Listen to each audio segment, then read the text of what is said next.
Bismillahirrahmanirrahim. Assalamualaikum warahmatullahi wabarakatuh. Alhamdulillah, today is Allah give us an opportunity to attend to this class today. Salam and salawat Adilfat Prophet Muhammad sallallahu alaihi wasallam, who sent by Allah from us darkness until lightness.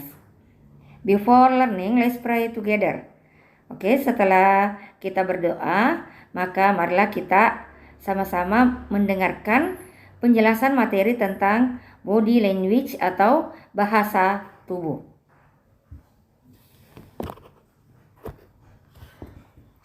Adapun tujuan pembelajaran kita, satu, individu dapat mengungkapkan informasi yang ingin disampaikan hingga yang ditutupi sekalipun oleh individu. Dua, individu dapat meningkatkan kemampuan interpersonal.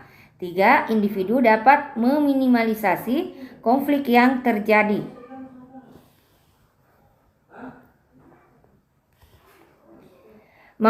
Manfaat pembelajaran membantu individu lebih mengenal dan memahami karakter orang lain serta memahami komunikasi nonverbal orang lain dengan baik. Adapun kata kunci kita yaitu tentang satu pesan, dua adalah zona. Pesan terdiri dari pesan fasial, pesan gestural, pesan postural, dan pesan artifaktual.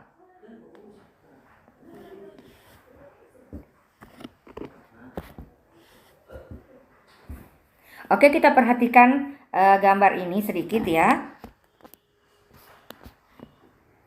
Body language atau bahasa tubuh. Yang pertama, posisi kepala agak miring sedikit. Seperti ini ya. Maknanya tertarik akan sesuatu, ingin tahu lebih banyak atau merasa pembicaraannya menarik. Kemudian posisi kepala tertunduk seperti ini ya. Maknanya ketidaksetujuan akan suatu pendapat, perasaan tidak nyaman, rasa bersalah dan malu. Body language, posisi menempatkan tangan di atas mulut. Kita menempatkan tangan di atas mulut. Maknanya tidak mengungkapkan segalanya, tidak mau menjawab pertanyaan, cenderung tidak ingin mengatakan yang sebenarnya, menutup komunikasi dan interaksi. Perhatikan gambar tersebut. Apabila dia juga seperti ini, maka dia adalah orang yang suka berbohong atau tidak jujur. Body language yaitu gerakan manipulator adalah sentuhan pada wajah untuk manipulasi gerakan seseorang. Ketika individu sedang mengatakan hal yang berbeda dari yang ingin disampaikan, sentuhan bertugas menyamarkan argumen yang sedang disampaikan. Posisi menyentuh telinga ya, seperti ini.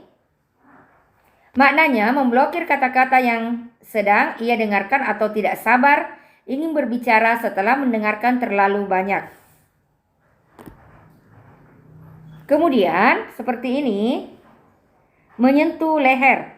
Makna keraguan seseorang terhadap asal apa ia katakan atau bisa juga ketidakpastian.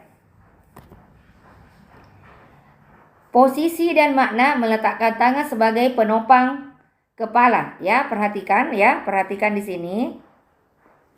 Ya. Seperti ini. Meletakkan tangan sebagai penopang kepala menunjukkan pendengar lelah. Pendengar lelah mendengarkan, menjadi bosan dan tidak tertarik. Tangan di sisi pipi dengan telunjuk mengarah ke atas menunjukkan kehilangan minat dan mengevaluasi tapi menjaga perasaan dan berusaha terlihat tertarik. Ya, seperti ini. Ya, sudah ada mulai rasa bosan ya ketika mendengarkan sesuatu ya.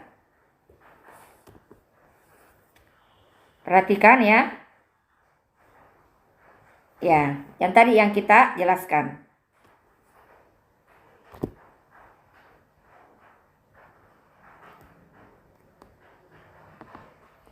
Posisi tangan yang digenggam seperti ini. Ya. Maknanya menahan sebuah sikap Sikap yang ditahan cenderung adalah sikap negatif terhadap sesuatu, kegelisahan akan suatu hal. Memainkan benda serta pulpen, kacamata atau handphone ya, seperti ini.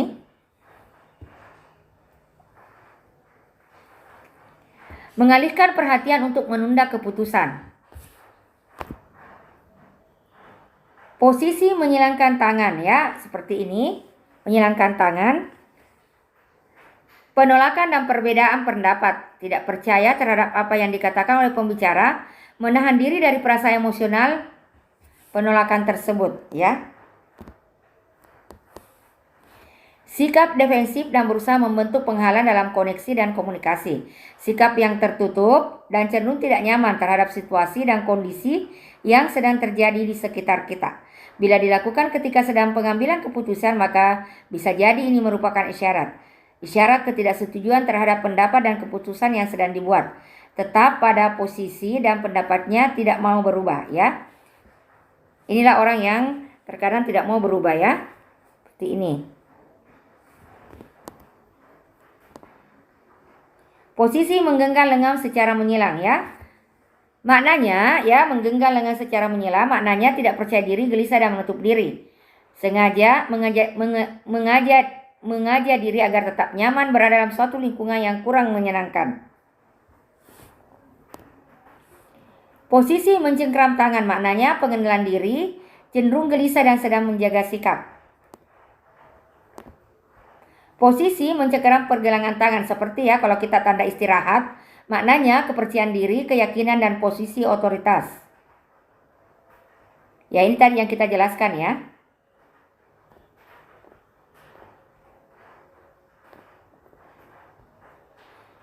Ya, ada lagi seperti ini ya. Menara tangan dengan menunjukkan sikap percaya diri seseorang. Gerakan ini biasanya ditunjukkan sebagai bentukan atau manipulasi dari sikap menjaga diri agar terlihat nyaman dan kondisi yang ada. Ibu jari adalah lambang dari ego, dominasi dan superior. Menunjukkan ibu jari bisa berarti menunjukkan kekuasaan atau sedang membatasi kekuasaan orang lain ya. Perhatikan gambar tersebut. Posisi tangan terbuka identik dengan penerimaan, keramahan, dan kepercayaan akan pembicara dan apa yang sedang dibicarakan. Posisi tangan di bawah tertutup maknanya sikap dominasi, otoritas, dan tidak ingin dipengaruhi. Tertutup dan menunjuk makna isyarat dari otoritas, dari agresi, dari seseorang, ketidaksetujuan dan penyanggahan atas apa yang sedang disampaikan oleh pembicara. Ini tadi ya yang posisi-posisi yang kita jelaskan. Secara umum, bersalaman adalah aktivitas sosial yang juga bagian komunikasi non-verbal yang berguna untuk membangun kedekatan dengan orang lain. Perhatikan posisi telapak tangan ya. Ketika kita bersalaman, telapak tangan di atas berusaha mengambil kendali. Kemudian posisi telapak tangan di bawah maknanya berusaha memberikan kendali. Posisi shaking hands atau seimbang tanpa dominasi ya. Jadi sama-sama seimbang. Ya, maknanya saling menghormati dan percaya diri. Posisi glove handshake, salaman dengan dua tangan ya. Kalau orang bersalaman dengan dua tangan, memberikan makna kesan baik dan kedekatan kepada orang yang bertemu dengan kita.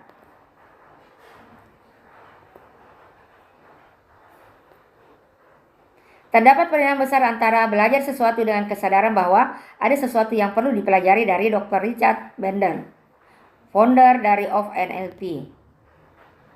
Oke, inilah mungkin tentang bahasa tubuh atau body language. Itulah tadi beberapa gambar atau bentuk-bentuk yang menunjukkan bahasa tubuh kita. Demikianlah dari Ustazah, ya, semoga apa yang Ustazah sampaikan hari ini memberikan manfaat kepada kita dan kita belajar lebih baik lagi dan kita mengambil manfaat apa yang telah kita pelajari. Ustazah akhiri dengan ucapan wabillahi taufiq wal hidayah. Wassalamualaikum warahmatullahi wabarakatuh.